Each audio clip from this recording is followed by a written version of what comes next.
তেজস্ক্রিয় tsunami সৃষ্টি করে মুহূর্তেই উপকূলীয় শহর ধ্বংসে সক্ষম রাশিয়ার নতুন টর্পেডো, যা একাধারে পারমাণবিক শক্তি চালিত এবং ক্ষমতা সম্পন্ন। গ্রিক সমুদ্র দেবতা পোসাইডনের নামে নামকরণ করা হয়েছে মারণাস্ত্রকে, যার সফল পরীক্ষা চালিয়েছে মস্কো। নিজেই এ ঘোষণা দিয়েছেন রুশ প্রেসিডেন্ট ভ্লাদিমির পুতিন। শক্তির দিক থেকে যা বিশ্বের সবচেয়ে শক্তিশালী খ্যাত মিসাইল সারমাটকেও ছাড়িয়ে যাবে। আপনাকেই বলছি, ইন্স্যুরেন্স করলে সিটিতে সুরক্ষা পাবেন নিশ্চিতে। সমুদ্র দেবতা পসাইডন, গ্রিক পুরাণে বর্ণিত এই চরিত্রকে যেন বাস্তবে ফিরিয়ে আনলো রাশিয়া, তবে কোনো দেবতা রূপে নয়, বরং মারণাস্ত্র রূপে।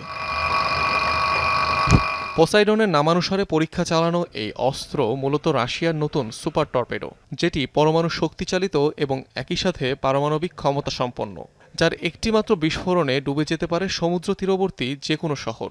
বিশ্বের সবচেয়ে বিধ্বংসী ক্ষেপণাস্ত্র রাশিয়ার RS-28 সারমাটের চেয়েও বহুগুণে শক্তিশালী পোসাইডন টর্পেডো, এমনটাই দাবি প্রেসিডেন্ট পুতিনের।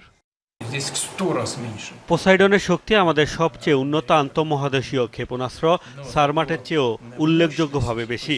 পৃথিবীতে সারমাটের মতো আর কিছু নেই। আমরা এখনো এটি মোতায়েন করিনি, শিগগিরই মোতায়েন করা হবে। তবে শক্তির দিক থেকে পোসাইডন সারমাটকেও উল্লেখযোগ্যভাবে ছাড়িয়ে গেছে।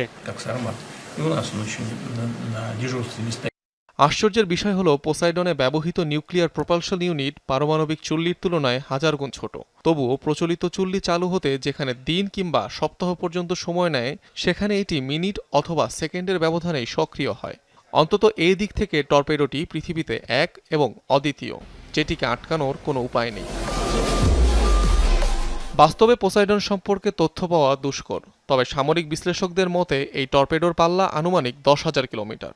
পানির নিচে ঘন্টায় প্রায় 185 কিলোমিটার বেগে ছুটতে পারে এটি।